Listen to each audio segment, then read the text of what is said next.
This is a world where money no longer matters. People use time as payment. If you want to buy something, you must give some of your life's time for it. Only then can you get it. To live a good life here, you must have time. When a person reaches 25 years old, a 1-year countdown begins on their wrist. The moment that countdown reaches 0, that person dies. The rich had so much time that they could live for 1,000 years. The rich built a separate place for themselves, where they lived in comfort. But in Ghetto City, poor people worked day and night to earn time. Otherwise, their lives would end. In that poor area lived a boy named Will. His watch showed only 23 hours left. Will lived with his mother. Because aging stops at 25 here, his mother, though 50, still looked very young. It was Will's mother's 50th birthday. Will had worked overtime the night before and bought a bottle of champagne to celebrate. His mother was very happy and told him she wanted to see her grandchildren. "Why don't you date a girl?" she teased. Will answered, "Who has time for that?" She told him she had to clear an electricity bill and a bank loan by tomorrow, or they would be fined. She said she was leaving now and would come back by tomorrow night after paying all the bills and loans. She added she only had 3 days of time left. Paying the bills and loan would use almost all her time. She told Will to wait for her at the bus stop tomorrow evening, so she could take some time from him, if needed, before her watch ran out. Will promised he would be there on time. Before she left, Will's mother touched his hand and transferred 30 minutes into his body so he could buy a good breakfast. Then they each went to work. On the way, a little girl came to Will and gave him a capsule. She asked him for a little time. Will smiled and put 5 minutes of his life into the capsule, and the girl left. We learn here that people can store time in capsules to use or trade later. Will went to the factory for work. Before starting, he went to get coffee, but everything's price had suddenly doubled. Where coffee used to cost 2 minutes, it now cost 4 minutes. Prices could increase at any time without warning. Will felt bad, but he paid 4 minutes and started work. After a long day, at night Will went to a bar with his friend. His friend was a heavy drinker, always drunk. His friend pointed to a man who was buying drinks for everyone. He seemed to have a lot of time. Girls were around that man. Will looked at the man's clock and saw he had 116 years. Will knew this man must be from Greenwich City, because in Ghetto City, people usually had at most 2 days of time. Will warned the rich man that it wasn't safe. Thieves here would kill him and steal his time. The man ignored Will and kept drinking. Then Fortis, a gangster, came with his group. Everyone ran out. Fortis was the city's biggest thug who stole time from people by force. Will's friend tried to pull Will away, but Will hid in a corner to watch. Fortis wanted to take the rich man's time. He challenged the man to a time fight, like arm wrestling. In this fight, the person whose wrist goes down starts losing time, and that time moves to the winner. The loser's life drains quickly and he dies. The winner stores the stolen time. The rich man said he was too drunk and needed a little time to sober up. Fortis agreed and left one man with him so he could not escape. The rich man went to the bathroom and began to vomit badly because he was so drunk. In that condition, he would certainly lose the fight. Will stepped in then. He hit Fortis's man, dragged the rich man away, and brought him to a safe place. Will asked the man why he was risking his life. The man said his name was Henry. Henry asked Will's age. Will said 28. Henry said, "I'm 105. I am tired of life. I have enjoyed everything, and now I do not want to live." Will was surprised and asked what he meant. Henry told Will, "You seem unaware of the truth. Have you ever wondered why different time zones exist in this world? Why prices and taxes in the ghetto suddenly rise? Inflation is raised on purpose so poor people keep dying, and the Greenwich rich benefit. This whole system was made by them. In Greenwich, people have thousands of years to live. But in the ghetto, you must work every day just to survive. They force you into this because they do not want to give you more time. They want you to keep working for them. They raise prices so you spend more of your time, and with your time, they lengthen their own lives. They have built every day of their lives from the deaths of poor people. I will not live a life bought from others' deaths." Will realized Henry had a good heart. Henry asked Will, "If you had as much time as I do, what would you do?" Will smiled and said first he would stop watching the clock all the time. At that moment, Will had only 18 hours left. He checked his watch before and after eating, and before sleep because he feared his time would finish and he would die. Will said his mother worked very hard to keep the house running. If he had Henry's time, he would buy a nice home in Greenwich City for his mother, and they would live there happily. Henry told Will they should stay there for the night. The danger would pass by morning, and Henry could return home. They slept. In the morning, Henry found Will still sleeping. Henry came to Will and transferred all his remaining time into Will, leaving himself with only a few minutes. Then Henry walked to a bridge and sat. Will woke up and found Henry gone. Will checked his wrist. 116 years had been added. He thought he was dreaming. He saw a note on a window. "Don't waste my time." He understood Henry had given him all his time. Will ran toward the bridge and saw Henry sitting there far away. He ran, but it was too late. Henry had only a few seconds left. A short while later, Henry twitched and died, falling into the water below the bridge. Will was very sad at Henry's death. Now, Will had 116 years, and he knew if he stayed in the ghetto, people would think he had murdered Henry. Will ran to his friend. His friend was shocked to see so much time on Will's wrist. Will gave his friend 10 years as a gift. The friend thanked him from his heart. Will decided he could not stay there because so much time made him a target. Someone could kill him and steal it.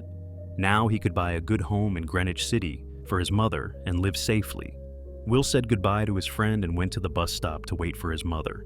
2 days earlier, his mother had told him she would come to that stop after paying bills and the loan.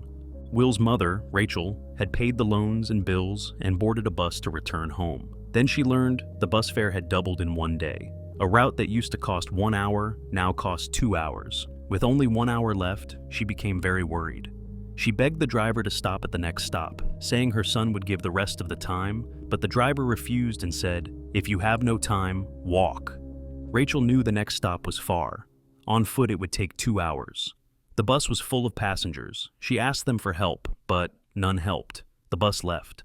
Rachel had little time left and began running home on foot. Will waited at the bus stop with a bouquet because he wanted to celebrate his mother's birthday. When the bus came, many passengers got off, but Rachel was not there. Will got worried and ran to search for his mother. Rachel now had only minutes. She knocked on doors and begged people for a little time, but no one helped. Will saw his mother running and realized time was nearly gone. He ran toward her. Rachel had only 10 seconds left. As she reached Will, her watch hit 0 and she died. Will was heartbroken and screamed. By the next morning, Henry's dead body had been found, and the timekeepers had started an investigation. Timekeepers were like the police, and their job was to stop crimes. Officer Raymond searched the area, but found no clues. His attention went to a CCTV camera near the bridge. He went to check the footage. Meanwhile, Will had already understood that the rich people in Greenwich were responsible for his mother's death, the people who made ghetto residents dependent on every second. Will set out for revenge and left for Greenwich City. To enter Greenwich, Will had to spend 1 year of his time. When he arrived, he was shocked by how much time rich people had. They seemed to have forgotten death. Even bodyguards had over 100 years. Will became angry because in his hometown, people had only 24 hours. Will stayed at an expensive hotel. While he was eating, a very beautiful girl looked at him as if she liked him. Meanwhile, timekeeper Raymond checked the bridge CCTV and saw Will near the bridge.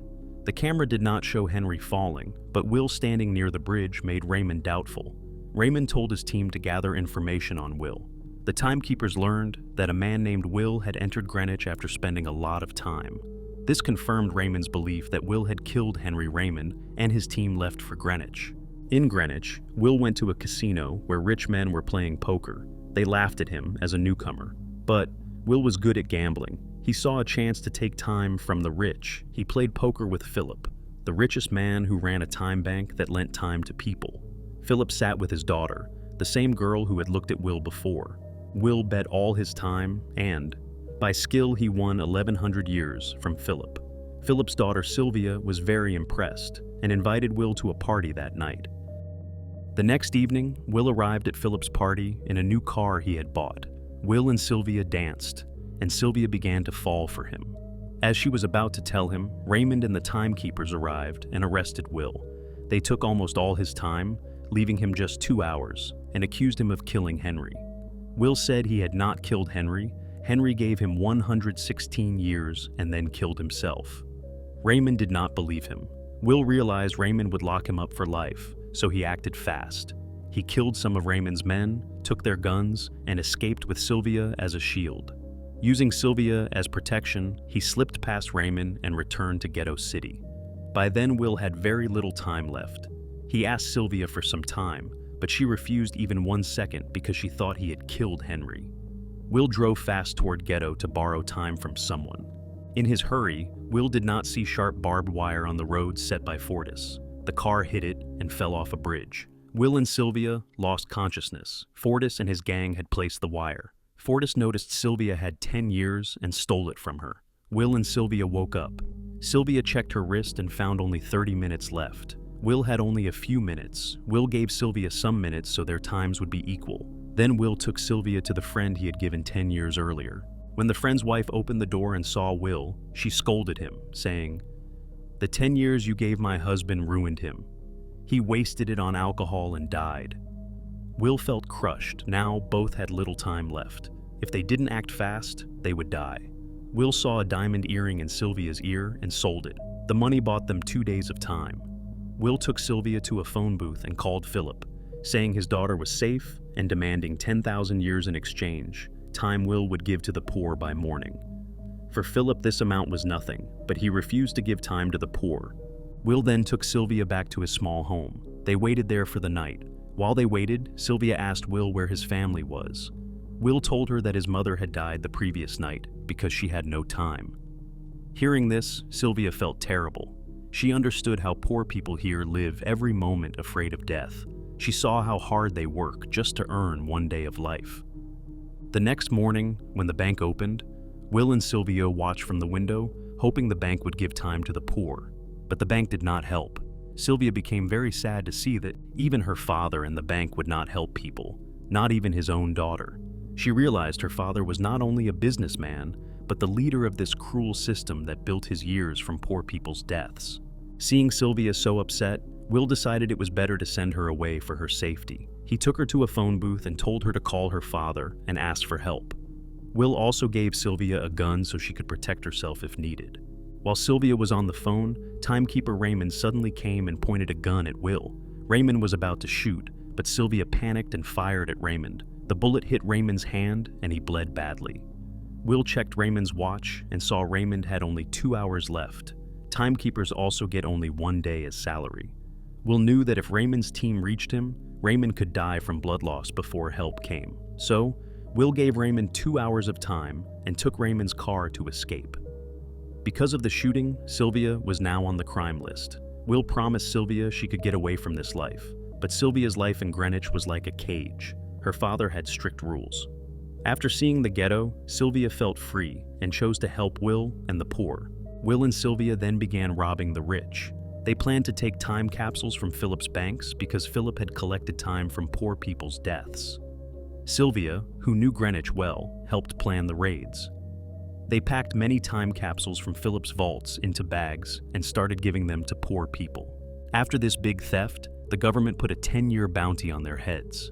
Gangster Fortis hunted them, but Will and Sylvia kept changing hideouts so they could not be caught. Fortis was searching for Will and Sylvia because of the robberies. The government had put a 10-year reward on them. He caught some people and asked where they were, but no one told him. After a lot of pressure, one scared man finally said they were hiding in a hotel. Fortis went to the hotel with his gang and caught both Will and Sylvia. He made Will sit at a table and challenged him to a time fight. Will knew he had no choice, so he agreed. They held each other's wrists and the fight started. Fortis pushed Will's hand down fast, and Will's time started moving into Fortis. Will looked like he was losing, but when Will had only a few seconds left, he suddenly used full strength and pushed Fortis's hand down. Fortis could not lift his hand. His time went to 0. Will quickly pulled out his gun and shot Fortis's men before they could attack.